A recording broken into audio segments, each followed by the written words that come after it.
Bonjour Stéphanie Bonjour. et bonjour à ceux qui vont regarder cette vidéo pour découvrir aujourd'hui donc Stéphanie, Jade Bonjour. et moi-même, Julia. Stéphanie était en réalité la toute première utilisatrice de la technologie Alrena, d'abord de la valise connectée parce qu'aujourd'hui le Medibag, c'est-à-dire le sac à dos n'est pas encore là, mais prochainement du sac à dos. Et donc l'objet de la rencontre d'aujourd'hui, c'était vraiment d'avoir tes retours, ton expérience et potentiellement partager avec d'autres infirmiers, infirmières, libéraux, libérales qui seraient amenés à se poser cette question-là, réfléchir et peut-être se demander à quoi elle sert et surtout est-ce que ça peut leur servir. Voilà. Donc Tout à fait. on va se baser sur ton expérience. Une simple pression, une lumière bleue et la téléconsultation peut commencer. Les infirmiers libéraux jouent un rôle essentiel dans l'accompagnement à la téléconsultation de leurs patients atteints de maladies chroniques et résidant dans des zones isolées. Pour eux, Alrena Technologies a développé le Medibag. Le Medibag fonctionne comme une box Wi-Fi que l'on porterait sur son dos. Où qu'il se trouve, il additionne tous les réseaux disponibles, qu'ils soient Wi-Fi, cellulaires ou satellitaires, afin d'assurer une connexion en temps réel entre un infirmier libéral intervenant sur le terrain et un médecin généraliste, urgentiste ou spécialiste situé à distance. Ils permettent aux infirmiers libéraux d'être 100% connectés depuis les déserts numériques et médicaux. Il est accompagné d'une tablette Android sur laquelle chacun peut installer les applications socles, métiers, audio ou vidéo de son choix. Un ECG, des sondes échographiques, un rétinographe, un dermatoscope ou encore un laboratoire de biologie délocalisé peuvent également être interconnectés au Medibag. Ainsi, les résultats des examens paracliniques réalisés sur le terrain sont transmis en temps réel aux médecins distants. Le Medibag pèse 3 kg. Il offre aux infirmiers libéraux désireux d'exprimer leurs compétences la possibilité de valoriser leur profession tout en renforçant les services de soins classiques pour le diagnostic, la surveillance et le suivi des patients isolés ou en perte d'autonomie à domicile, au quotidien, comme dans le cas d'une crise sanitaire telle que celle que nous traversons.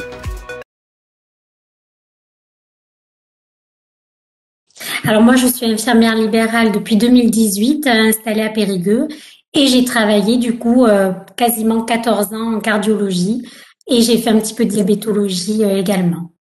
Où vivent tes patients? Quelle est ta routine professionnelle? Comment tu organises tes tournées? Est-ce que tu peux nous parler un petit peu de ça? Oui, alors mes patients sont essentiellement sur Périgueux, très peu sur Champs-Vinel.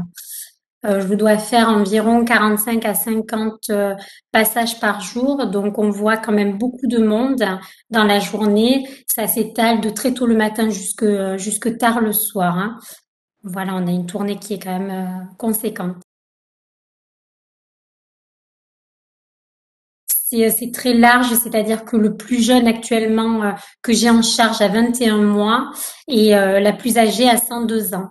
Donc c'est vraiment très très étalé au niveau des âges et c'est une population très variée, D'accord, même au mais niveau des soins. eh ben voilà justement au niveau des soins entre un patient d'une vingtaine de mois et une personne dont on compte plus les mois, quelles sont les pathologies en fait que tu vas suivre? Alors les plus fréquentes, ça va être la cardiologie, la diabétologie. On fait aussi beaucoup de psychiatrie. On fait du digestif puisqu'on a des alimentations entérales et on fait des soins palliatifs aussi. Donc On suit des patients à domicile sur des fins de vie. ça veut dire que tu vas suivre des pathologies qui nécessitent forcément un suivi régulier avec un Tout à fait. Notamment les soins palliatifs, c'est tous les 15 jours visite du médecin, généralement. d'accord. Et comment tu t'en sors justement avec le suivi, Et ben, du coup, souvent quand les médecins sont au domicile du patient, ils vont me téléphoner et on va faire un point téléphonique. à côté Alors, c'est beaucoup par téléphone et par mail. par mail? Et On travaille essentiellement comme ça, voilà. Notamment pour tout ce qui va être renouvellement d'ordonnance. Si j'ai des patients qui ont des soucis, je vais envoyer un mail le soir au médecin pour l'informer. Quand il n'y a pas d'urgence, bien sûr. Quand il y a urgence, là, on va plutôt téléphoner directement. Des fois, on tombe sur le secrétariat. On n'a pas toujours le médecin qui est disponible au moment où on a besoin. ça veut dire que dans cette manière de procéder là, tu peux pas systématiquement valoriser tous les actes que tu fais, qui sont déjà des actes de téléconsultation finalement. Oui, par contre, effectivement, c'est en termes, il n'y a pas de rémunération pour ça. C'est un temps qu'on est obligé de toute façon de prendre, mais qui n'a pas de rémunération et qui est un temps important sur une journée d'infirmière. Souvent, entre deux patients, on va avoir des appels téléphoniques à faire pendant la pause déjeuner, souvent aussi. Et le soir, en rentrant de la tournée, ça va être plutôt les mails. Alors, mon compagnon est infirmier aux urgences, il travaille avec Vincent, donc il avait pu en discuter avec Vincent, et du coup, il m'en a parlé, pensant que ça pourrait m'intéresser. Et c'est comme ça, en fait, de fil en aiguille, que j'ai été en contact avec Vincent. Donc, je l'ai amené là, c'est une boîte, en fait, qui permet de téléconsulter. Donc, le cardiologue, nous, puisque c'est la cardiologie, voit le patient par le biais de la caméra. Et nous, on utilise par contre notre smartphone pour mettre en relation le patient avec le médecin.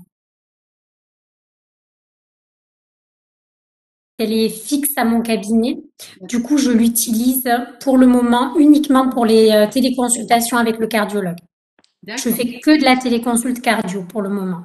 Alors, explique-nous, vas-y. Explique-nous comment ça fonctionne la téléconsulte cardio, toute cette organisation, comment tu planifies quel patient, explique-nous. C'est les médecins traitants généralement qui envoient les patients. Et donc, nous, on les reçoit en cabinet et on programme la téléconsultation. Et on envoie d'abord tout au cardiologue, toutes les données. On programme les heures de rendez-vous, on informe les patients, on les reçoit et après, généralement, on fait un petit compte-rendu au médecin traitant avant que le cardiologue envoie le compte-rendu final. D'accord. Ok. C'est quelque chose que tu faisais avant? Du tout. Donc, c'est quelque chose de nouveau. D'accord. On a mis en place parce qu'on avait justement la Medicase. D'accord. Qu'est-ce que ça, parce que c'est une nouvelle filière de soins pour toi? Alors moi, ça reste dans ce que je faisais, qui était la cardio, donc qui me plaisait beaucoup, mais ça nous permet justement de pas perdre la main sur des choses que les infirmières libérales ne font pas à domicile. Ça nous permet d'être toujours, on va dire, un peu dans le move et de pas perdre en pratique professionnelle. Et donc tu perds pas la main parce que c'était clairement ton domaine, la cardio, mais est-ce que ça te donne envie, par exemple, d'aller explorer d'autres filières de soins possibles? Oui, tout à fait. La dermato serait intéressante aussi, puisqu'on pourrait recevoir aussi en cabinet sur des plaies, sur vraiment des soins un petit peu techniques qui nous plaisent bien, nous, au sein du cabinet.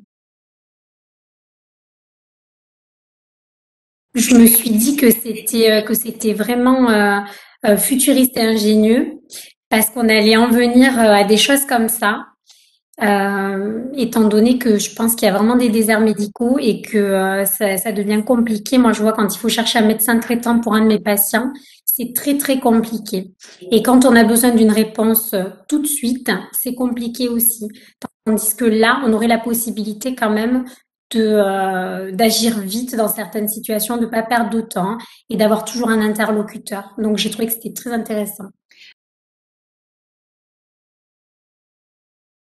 Donc aujourd'hui, on a mis à ta disposition une Smart Medicase parce que on attend le Medibag qui est en production, qui est donc exactement la même technologie, mais sous la forme d'un sac à dos. Et une fois que tu auras ce sac à dos, est-ce que tu vas conserver le fait de faire des téléconsultations cardio au cabinet, ou est-ce que dans ces cas-là, tu vas changer ton organisation pour peut-être téléconsulter depuis le chevet des patients? Non, j'irais plutôt le faire à domicile, je pense, pour le coup. Notamment les patients qui sont en soins palliatifs, par exemple, ça sera très pratique. Et puis on le gardera dans la voiture parce que quand on a des patients qui présentent des douleurs un peu atypiques, des choses particulières, ça nous permettra de téléconsulter sans prise de rendez-vous, vraiment en direct avec le médecin traitant.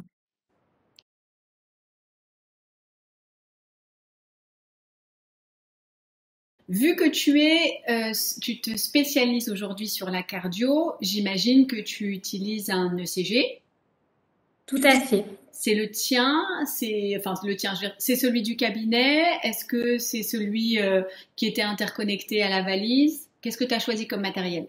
Alors, c'est le CG qui est interconnecté à la valise D'accord. Le tout petit? et qui est connecté du coup aussi à l'hôpital, hein. D'accord. Et c'est le seul, aujourd'hui, c'est le seul dispositif médical que tu utilises? Oui, pour le moment. D'accord. Ok. Euh, Bah ça, à la limite, j'ai envie de te dire, ça viendra plus tard. Si tu rajoutes la dermatologie, on mettra un dermatoscope. Otoscope, oui. On On développe. attend le stéto connecté aussi. Bah ça y est, on l'a. Ça y est. Voilà, oui, Vincent en a parlé, oui. Tu vas l'avoir avec ton Medibag, le stéto. Il va arriver là.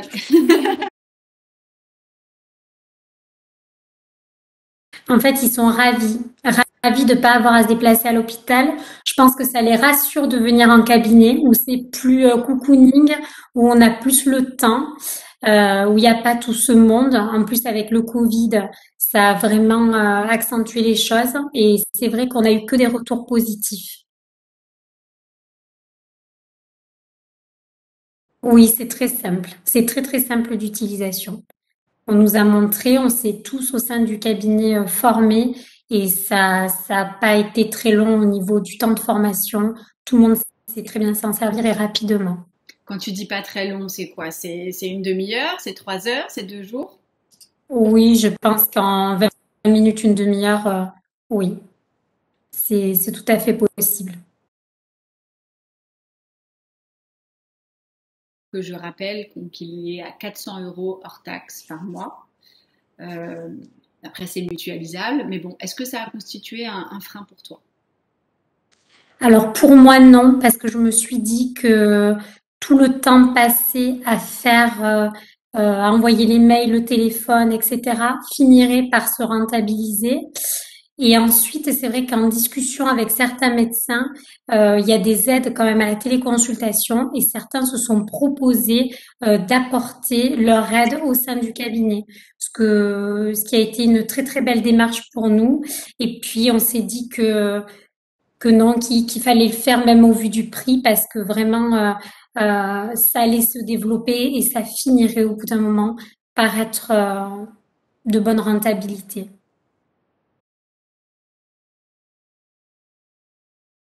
L'argument majeur, c'est le confort pour le patient. Il a une réponse directe, un interlocuteur direct, c'est rassurant pour lui et sa prise en charge est optimale.